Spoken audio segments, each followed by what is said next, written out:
नमस्कार। शुभम आलोक मेरा नाम है और मैं एक प्रैक्टिसिंग ज्योतिष हूँ। मेरे चैनल में आपका स्वागत है। आज बहुत दिनों के बाद हिंदी चैनल पर वीडियो डाल रहे हैं। थोड़ा सा किसी जरूरी कार्य की वजह से नहीं हो पाया वीडियो बना पाना संभव। कोशिश करेंगे कि आगे लगातार वीडियोस बना करके जो है डाली जाए। आज का हमारा विषय है, ऐसा विषय है जिस विषय में बहुत भ्रांतियां हैं और शायद बहुत ही लोगों को जो है कि इस विषय में गुमराह कर दिया जाता है। कर्म का विषय। कर्म। कमोबेश हर व्यक्ति यह सोचता है कि वो इस धरती पर कुछ कार्य करने के लिए ही आया है, या यूं कहें कि अवतरित हुआ है। बट यह सच्चाई नहीं। ये विचार कि मैं इस धरती पर कुछ करने के लिए आया हूँ, यह विचार कि मैं इस धरती पर कुछ कार्य संपन्न करने आया हूँ, पाश्चात्य विचारधारा की देन है। शायद ईसाई धर्म में ऐसा माना जाता है कि जीसस, यीशु को प्रभु ने एक खास काम के लिए जन्म दिया। और जो एक प्रकार का विचारधारा पश्चिम में है, वो विचारधारा इस बात का समर्थन करती है व्यक्ति कुछ खास कार्य करने के लिए पैदा हुआ हो। जैसे जहां तक वैदिक विज्ञान और वैदिक विषय पर मेरी समझ है, मैं यह मानता हूं कि वैदिक अवधारणा ऐसी नहीं है कि मैं कुछ काम करने के लिए। आपने विष्णु अवतारों की कथा सुनी होगी, पढ़ी होगी। भृगु ऋषि जब विष्णु जी से मिलने आ रहे थे, तो उनको विष्णु जी के रास्ते में दो द्वारपालों ने रोका। इस पे भृगु जी ने उन्हें श्राप दे दिया कि तुम अलग अलग कल्प कल्पांतर में हिरण्यकशिपु, रावण, कंस इत्यादि बनकर पैदा होगे और श्री विष्णु आके तुम्हारा वध करेंगे, तुम्हें मुक्ति देंगे। उनके बहुत क्षमा मांगने पर उन्होंने कहा कि श्री विष्णु तुम्हें स्वयं आकर के मुक्ति। अगर रामायण की कथा की बात करें तो इसके साथ अन्य भी बहुत सारी कथाएं जो है कि जुड़ी हुई। जैसे कि एक बार नारद ऋषि को किसी से शादी करने की इच्छा हुई। वह श्री विष्णु के पास उनका चेहरा मांगने गए, उनका रूप मांगने गए। श्री विष्णु ने उन्हें कह दिया कल्याण। श्री विष्णु दो ही बातें कहते हैं, एक है तथास्तु, एक है कल्याण। तथास्तु का मतलब होता है तुम जो चाहते हो वो हो जाए। कल्याण का मतलब होता है जो तुम्हारा भला हो वो हो जाए। तो श्रीमन विष्णु ने कहा कल्याण। नारद जाकर के सभा में शादी करने के लिए बैठ गए। जब राजकुमारी वरमाला डालने उनके पास आई, वो देखकर हंस पड़ी। नारद जी के आसपास बैठे हुए अन्य राक्षस, राजागण इत्यादि भी हंस पड़े। नारद जी को बड़ा अचंभा हुआ। इस धरती के, इस विश्व के सबसे खूबसूरत और गुणवान पुरुष श्रीमन विष्णु का जब चेहरा मेरे पास है, तो उसे देख करके ये क्यों हंसी और क्यों उससे शादी नहीं कर। तो वो वहां से तुरंत ही चल पड़े श्री विष्णु से मिलने। और रास्ते में उन्होंने एक जगह पर पानी पड़ा था, जल पड़ा था, उसमें अपना चेहरा देखा। वहां उन्होंने पाया कि उनका चेहरा बंदर जैसा हो गया। तुरंत ही दौड़ते हुए शीघ्र विष्णु जी के पास पहुंचे और विष्णु जी के माया के वशीभूत होकर उनको श्राप दे बैठे। प्रभु, मैंने आपसे शादी करने की इच्छा प्रकट की और आपने मेरा बानर जैसा स्वरूप बना दिया। आप जो है कलयुग, आप जो है इस युग में पैदा होंगे, सतयुग में तो आप नहीं, तो आप त्रेता की बात कि आप त्रेता युग में राम बन के पैदा होंगे और उसमें आपकी पत्नी को कोई हरण करके ले जाएगा जैसे मेरी पत्नी मुझे नहीं मिली उस प्रकार से आपको भी आपकी पत्नी नहीं मिलेगी, और तभी जो है वानर आपका सहयोग करेंगे। तो श्राप के वशीभूत होकर के जो है श्री विष्णु का राम अवतार। एक राम अवतार के पीछे भी जो है बहुत सारे श्राप, कथाएं, कथानक, बहुत सारी चीजें।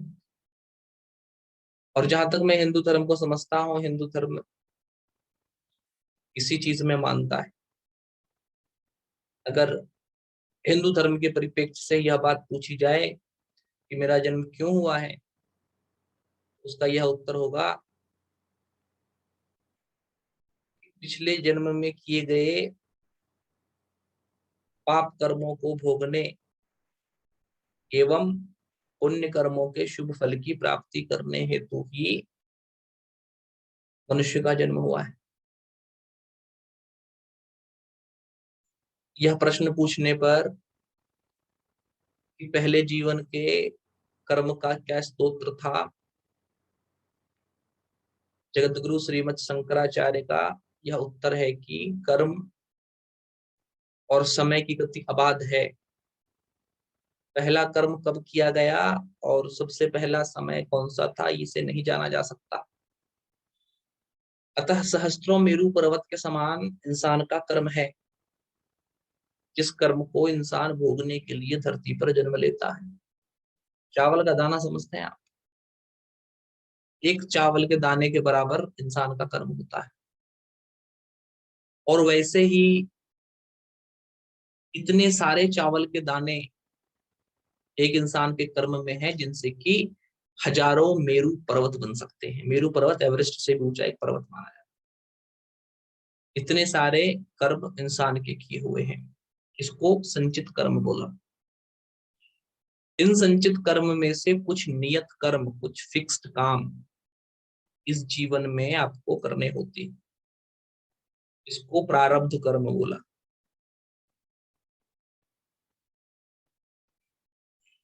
और जब आप इस धरती पर पैदा हो जाते हैं और वो कर्म जो नियत है उनको करते हैं, उसको करने के दौरान आप अपनी इच्छा से भी कुछ कर्म और भी कर लेते हैं, उनको क्रियामान कर्म कहा गया।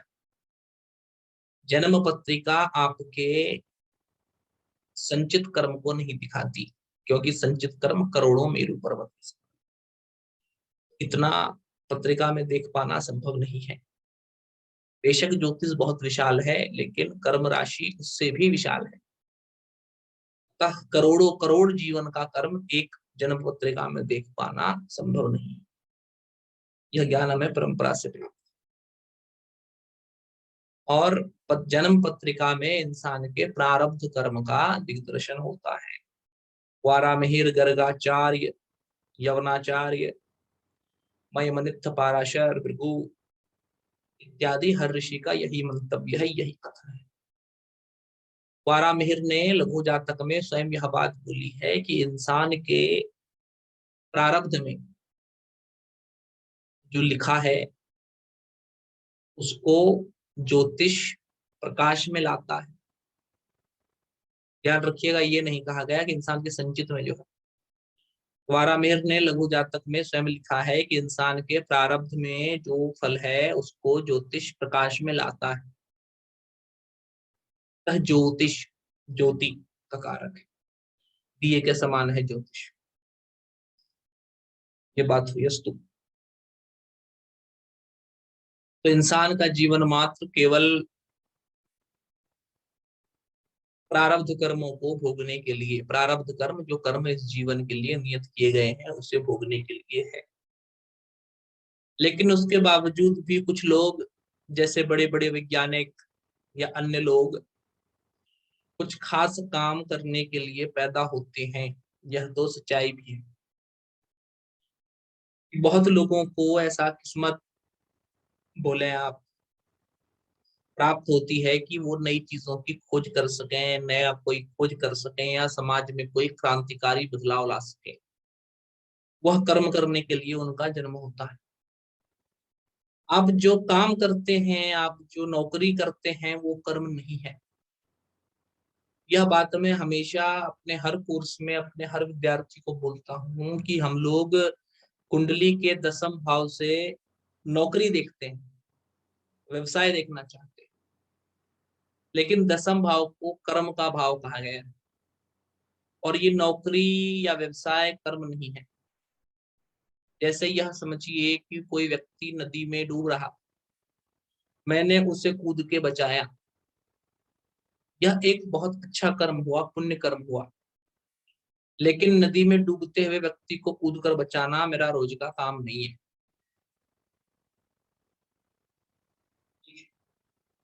अगर मैं बैंक में काम करता हूँ और लोगों को लोन देता हूँ या उनके खाते खोलता हूँ, तो मैं धनाधिपति नहीं हूँ, मैं वहां केवल कार्य कर रहा हूँ।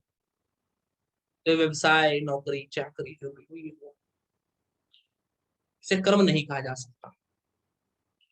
और कुंडली के दसम भाव को जो है कर्म का भाव कहा। आजकल वैदिक ज्योतिष में कर्म पे बहुत ही ज्यादा चर्चा, विवाद इत्यादि है।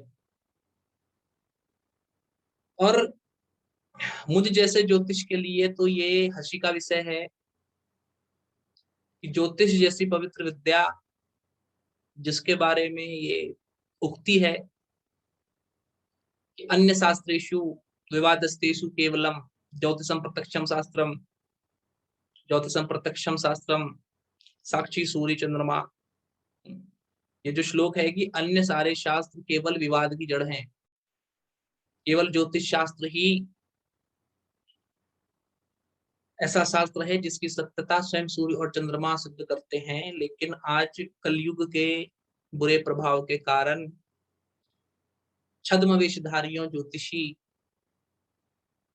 और कुछ लोभी प्रवृत्ति के लोगों के ज्योतिष में आगमन होने से वैदिक विद्याओं में जिस विद्या को सबसे श्रेष्ठ कहा गया, जिस विद्या को सबसे ज्यादा क्लियर, बिना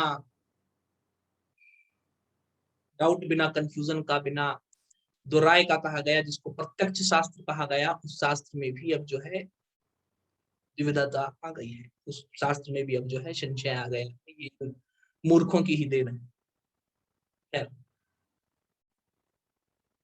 तो आजकल पास्ट लाइफ, पिछले जीवन का कर्म या पेंडिंग कर्म जैसी बहुत सारी चीजें बात हो रही है, अलग विषय। लेकिन हर व्यक्ति कुछ ना कुछ कार्य करने के लिए पैदा हुआ हो, ये जरूरी। कितने ही लोग हैं जो पैदा होते हैं, नौकरी करते हैं, पैसे कमाते हैं, मर जाते हैं। हर व्यक्ति कुछ ना कुछ खास काम नहीं करता। जबकि बहुत से ऐसे व्यक्ति हैं जो कि खास काम करके समाज को एक नई दिशा देते हैं। क्या जन्म पत्रिका के द्वारा कैसे पता लगाया जाए कि क्या व्यक्ति कुछ विशेष कार्य हेतु जन्म लिया है, या केवल आम इंसान की भांति पैसे कमाना, परिवार का भरण पोषण करना ही उसका कार्य है? यह मुख्य चर्चा का विषय। जो भी बात कह रहा हूँ ज्योतिष की बहुत गहराइयों में जाकर के और श्लोकों के हवाले से कह रहा हूँ, श्लोक नहीं बोलूंगा कि बात भी बतानी है, समय का भी अभाव है इस हेतु। तो जिसके दशम भाव में ग्रह हो, दशम भाव कर्म का भाव है जैसा मैंने पहले कह दिया, तो अगर दशम भाव में ग्रह नहीं है तो कैसे व्यक्ति कुछ कर्म करने के लिए आया है, ऐसा बोले। जिसके दशम भाव में ग्रह हो वही व्यक्ति कुछ खास काम करने के लिए इस धरती पर आया है। कैसा कार्य होगा ये इस बात से पता चलेगा कि दशम भाव में कैसा ग्रह है, वो बताएगा किस प्रकार का कार्य व्यक्ति करने आया है।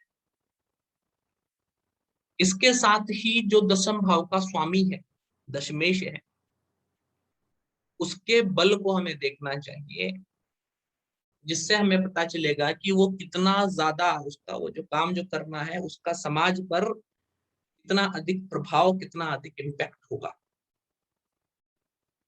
ये आज मेरा मुख्य विषय कि दशम भाव और दशमेश, इन दोनों का विचार करके हमें व्यक्ति क्या कर्म करने आया है या क्या कर्म करेगा, इसका पता लगाना चाहिए। अगर दशम भाव में ग्रह हो तो उससे जुड़ा हुआ कर्म व्यक्ति करता है। अगर दशम भाव में ग्रह ना हो तो दशमेश के बलवान होने पर, माने उच्च होने पर, स्वराशि होने पर, मूल त्रिकोण में होने पर, वर्गोत्तम होने पर भी व्यक्ति कोई कार्य करने के लिए इस धरती पर आया है, ऐसा कहना चाहिए। इसमें जिस राशि में ग्रह उच्च, स्वराशि, वर्गोत्तम या मूल त्रिकोण होता है, उस राशि की महत्ता बढ़ जाती है, उस राशि के कर्म की व्यक्ति करता है। जहां तक दसम भाव में ग्रहों का सवाल है, अगर दसम भाव में गुरु हो, जुपिटर अगर दसम भाव से किसी प्रकार से बृहस्पति ग्रह का संबंध बन जाए, तब तो आदमी अवश्य ही कोई बहुत बड़ा काम करेगा। अन्यथा दशम भाव से जिस भी ग्रह का संबंध हो, वो या तो शुभ ग्रह होना चाहिए, जैसे शुक्र, अकेला बुध, या शुभ ग्रह के साथ बैठा हुआ बुध, या शुक्ल अष्टमी से कृष्ण अष्टमी तक का चंद्र, अगर शुभ ग्रह दशम भाव में हो। नहीं तो अगर पाप ग्रह दशम भाव में हो, तो अगर बलशाली माने उच्च, स्वराशि, वर्गोत्तम या मूल त्रिकोण का पाप ग्रह दशम भाव में हो, इसी मामले में व्यक्ति कुछ खास कार्य करने के लिए इस धरती पर जन्म लेता है, ऐसा कहना। अगर यह दोनों में से कुछ भी ना हो, तो उस मामले में यह याद रखना चाहिए कि ज्योतिष के मनीषियों ने यह बात कही है कि जिसकी कुंडली में एक ग्रह उच्च का हो, वो अच्छा जीवन व्यतीत करता, मतलब स्थान बली हो, उच्च उच्च शब्द ठीक नहीं है, स्थान बली हो, मतलब उच्च हो, स्वराशि हो, मूल त्रिकोण का हो या वर्गोत्तम। तो जो एक ग्रह ऐसा होता है उच्च का, मूल त्रिकोण, स्वराशि, वर्गोत्तम, वो व्यक्ति परिवार का ठीक से भरण पोषण करे। दो ग्रह हो तो आदमी जो है अच्छा आदर पाता है। तीन ग्रह हो तो पूरे समाज के द्वारा पूजित होता है। चार ग्रह हो तो राजा होता है। और पांच या पांच से ज्यादा ग्रह हो तो चक्रवर्ती मंडलांक होता है। अगर पत्रिका में चार या चार से ज्यादा ग्रह स्थान बली हो, बोले तो उच्च हो, स्वराशि हो, मूल त्रिकोणी हो या वर्गोत्तम हो, उस मामले में भी व्यक्ति कुछ खास काम करने के लिए आया है। और इस मामले में क्योंकि यहाँ पर दसम भाव या दशमेश का कोई संबंध नहीं है, तो लग्नेश से और लग्न में बैठे हुए ग्रह से इस बात का निश्चय करना चाहिए कि व्यक्ति कैसा काम करेगा। कुछ एक दो उदाहरण पत्रिका हम लोग देख लेते हैं, जिससे हमें ये पता चल जाए कि वो किस प्रकार का कार्य कैसे कुंडली से देखे, क्या व्यक्ति करना चाहिए, क्या व्यक्ति करेगा।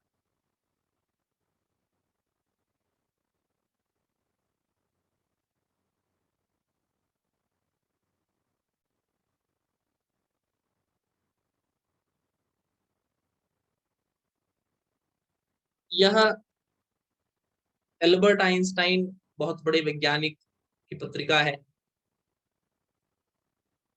इस पत्रिका में आप देख पा रहे हैं कि 12वें घर में उच्च का शुक्र बैठा हुआ है, और 12वें घर में चार चार ग्रह होने से ये व्यक्ति कुछ विशेष कार्य करने हेतु हुआ है, जन्म लिया है, ऐसा निश्चय करना चाहिए। इसमें भी शुक्र सबसे बलशाली है, अतः शुक्र से जुड़ी हुई चीजें, शुक्र से जुड़ी हुई चीजें, शनि से जुड़ी हुई चीजें, सूर्य से जुड़ी हुई चीजें और बुध से जुड़ी हुई चीजें व्यक्ति करेगा। तो सूर्य क्या है, एनर्जी का कारक है, एनर्जी से जुड़ी हुई बहुत चीजों में इन्होंने काम किया। शुक्र जो है मृत्युंजय विद्या का भी कारक है, और देखिए सूर्य शनि के बीच में संबंध है, ये एक प्रकार से लड़ाई का युग है। तो इनके बनाए हुए बम से देश दुनिया में बहुत क्षति हुई, और इन्होंने बहुत प्रकार के आविष्कार किए जो कि दशम भाव में बैठे हुए अलग अलग ग्रह से।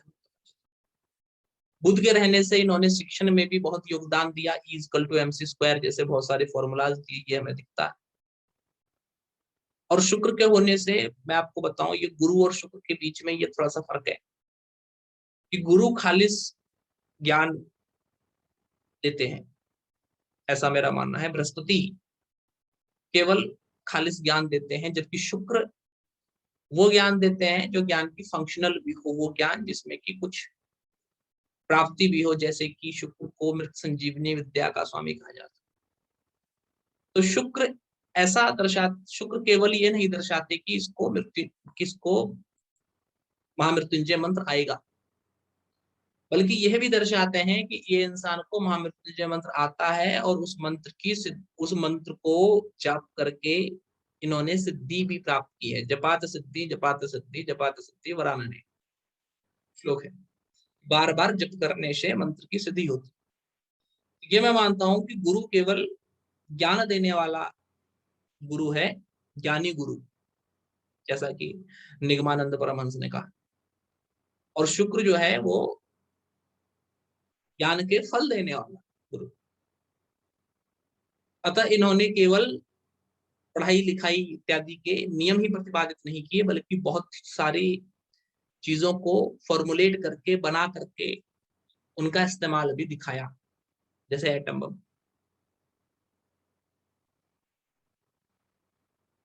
महात्मा गांधी की अगर हम पत्रिका देखें तो महात्मा गांधी के 10वें भाव में फिर से स्वराशि का चंद्रमा, जैसा मैंने आपको बोला था, बलशाली ग्रह होना चाहिए।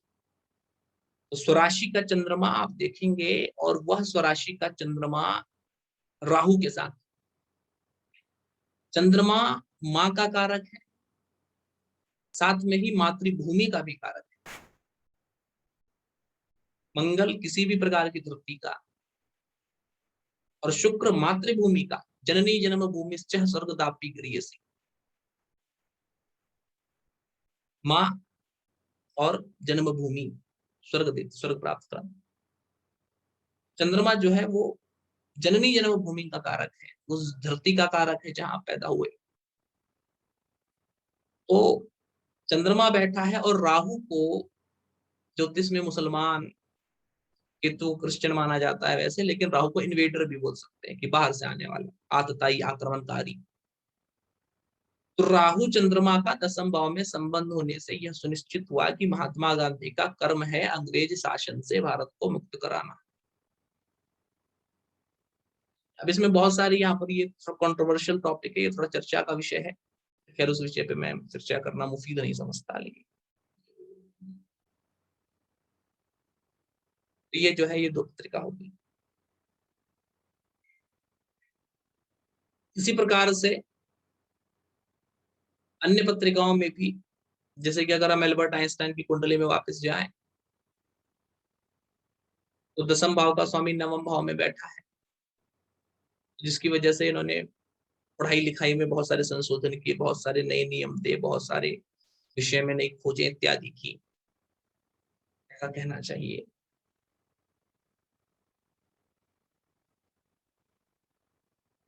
ये जो पत्रिका आपके सामने है, ये अलेक्जेंडर ग्राहम बेल की पत्रिका है। यहाँ आप देखेंगे कि 10वें भाव से गुरु का संबंध है, यहाँ पर 10वें भाव पे गुरु की दृष्टि। 10वें भाव का स्वामी मंगल एकादश भाव में बैठे हैं, जबकि लग्न में स्वराशि के शनि, द्वितीय भाव में उच्च शुक्र, और चतुर्थ भाव में वर्गोत्तम गुरु बैठे। तो 3 ग्रह बलशाली हैं पत्रिका में, देखिए शनि, शुक्र और गुरु, और 10वें भाव पे वर्गोत्तम गुरु की दृष्टि है। बलशाली ग्रह का 10वें भाव से संबंध, यहाँ तक कि स्वराशि के शनि की भी दृष्टि। इसलिए अलेक्जेंडर ग्राहम बेल को भी ज्यादा से ज्यादा फोन के आविष्कार का करता रहा जाए, या जरूरत भी हो सकती है, कमेंट सेक्शन में ठीक करिए यादाश्त। अलेक्जेंडर ग्राहम बेल ने भी आविष्कार की। लेकिन एक आपको राज की बात बता दूं जाते जाते, बड़ी खबर है कि अलेक्जेंडर ग्राहम बेल ने आविष्कार नहीं किया था, बल्कि वो किशोर का आविष्कार था, और उन्होंने बस उसे छल से या उन्होंने बस उसे अपने नाम पे पेटेंट करा लिया था, उन्होंने बस उसको अपने नाम पे लिखवा लिया जबकि वो आविष्कार किसी और का। ऐसी भी कुछ बात हवा में उड़ने में आती। ऐसा विषय है तो याद रखिएगा, पत्रिका दिखाने से पहले जो नियम मैंने बताए थे केवल उन नियमों को इस्तेमाल कीजिए, और केवल उन नियमों का इस्तेमाल करके अलेक्जेंडर ग्राहम बेल की पत्रिका में आप जान जाएंगे ये जो अफवाह है वो अफवाह सच है कि नहीं। आज के लिए बस इतना ही। जल्द मिलेंगे नए वीडियो में नए विषय के साथ। धन्यवाद, नमस्कार।